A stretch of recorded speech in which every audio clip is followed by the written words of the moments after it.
Müslümanlığımın soruğu o dünyada adamlar cehenneme düşecek. Allah korusun. Cehennemde yantalar. Toğram sonundan çıkıp cennete girecek mi diye. Dikkat edin Müslümanlığım. O milletleri ki kafir, Yahudidir, Hristiyan, Mesihidir, Budayıdır, şoňa mendeşe ateisttir, haýsy bir bolsun. Allah bilen kasam, hiç gaýtyna. Olar ki musulman bolman dünýeden gitýärler, ebed cehennemde ýany Allah, olara ebed çykmak ýok diýär. Kur'an şey diýär. Emma olar ki musulman, ady musulman bolup bu dünýeden imanly giden bolsa, olara da çykmak ýok.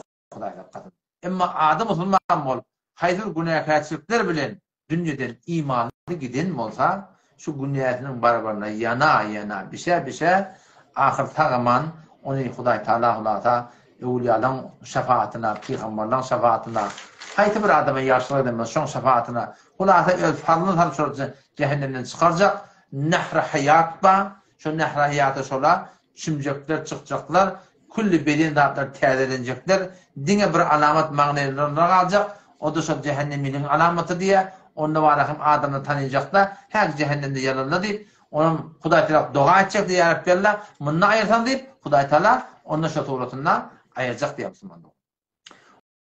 Odan sözüň gysgaty. Olar iki kafir geçýärler, olara cehennemden çykmak ýok. İmanlı giden adamdan nihayeten inşallah Taala Allah'ın fadlına, rahmetine hatta inşallah cennete girmek var yani.